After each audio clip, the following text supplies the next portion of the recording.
Hello. Okay, so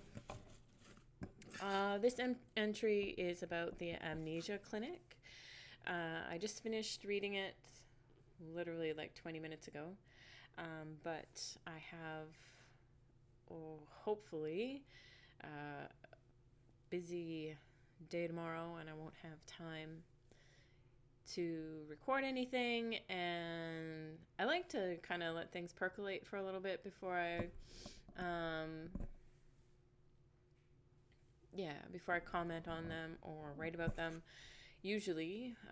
But because I'm going to be busy, I just kind of feel like by the time I get around to it, it'll be late. And I don't really have too much to say about it, except I really did enjoy it. It's a story about two teenage boys. Uh, one of them is an orphan. He's lost both of his parents, and the other one is his friend who's trying to help him come to terms with what's happened to him. And that's really what the story is about.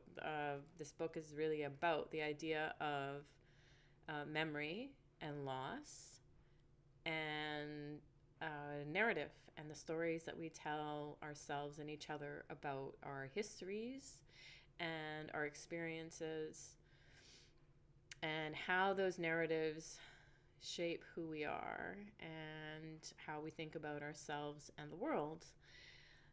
Um, so the two boys end up going on an adventure in search of the Amnesia Clinic. And the story is just about what they find or don't find there. And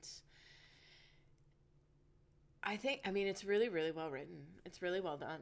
I'll say when I first started reading it, I wasn't entirely sure that I was going to be able to buy into it.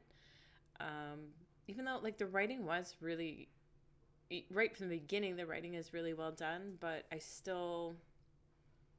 wasn't sure about the characters, to be honest. I mean, I'm a middle-aged woman, and I was like, teenage boys, I don't know. Is this going to work out for me? Um, but I have a 50-page rule, so I made it to page 50. I was still kind of on the fence, and usually if I'm still kind of on the fence, I let it go. So I guess I was a little bit farther into the continuing to read than not. I made it to a page 100, and then once I got to page 100, like pretty much bang on page 100, I kept going. I have a trick that I tell my students when picking a book. We call it the page 99 rule. So you turn any book that you're reading, you look at the cover, and then you read the back. And if you're still not sure, if it's about a 300-page book, turn to page 99, read page 99. If page 99 is interesting enough to make you want to move on to page 100, it's worth giving the book a try. If page 99 was not interesting enough, then don't bother. Because of the pacing of books and the way that most writers try to write them, page 99, something should be happening around there. And it worked really well for this book.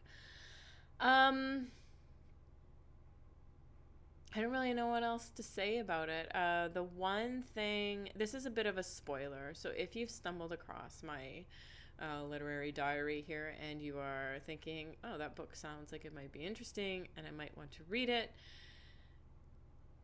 the one caution, what I'm about to say will spoil it a little bit. It has to do with children having sexual encounters with adults.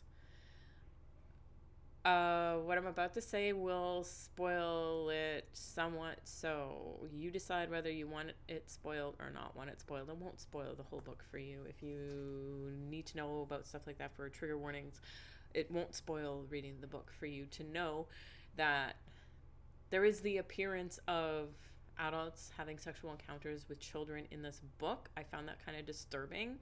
Honestly, I was a little bit upset there. Kind of towards the end, I was like, I read this whole book, and then this happens, and then you find out a little bit later on at the end of the book that actually never actually happened that way. So it didn't really happen. And then, yeah, so it was a fantasy that the child was having about an adult. Just still kind of weird and disturbing. But I suppose, I mean, didn't we all as teenagers have crushes on celebrities and things, right? And have fantasies about them. So I guess it's not nearly as disturbing as it is at first when you read it in the book. Okay, so spoilers done. I'm going to put a little link in my side note about the Sally Lightfoot crab. And that's all I'm going to do. Because if you want to read the book, you'll find out what it has to do with Sally Lightfoot crab for myself. Because this is my literary diary. I'm going to put it in there, and I'm going to assume that I will remember what the two have to do with each other when I come back. I say if I do come back and check out at least my notes. I so far haven't come back to check any of my videos themselves, but I've definitely come and checked out the side notes to refer back to. So anyway, I'm going to put it there, and I will remember, I hope, what the Sally Lightfoot crab has to do with this book. And if not, then I guess I'll have to maybe do a little digging around. But that's all I'm going to say about that. I would recommend this book for anyone who enjoys going on road trip type adventure books. I think, like I said, I'm a middle-aged woman. I really wasn't entirely convinced that I was going to be excited and going on an adventure with two teenage kids, but I did. I thought the author did a really good job of presenting presenting the relationships that boys have with each other. I mean, I wouldn't know. I've never been one, so but it was an interesting read for me. So I would give it 3.5 cups of tea. Happy reading.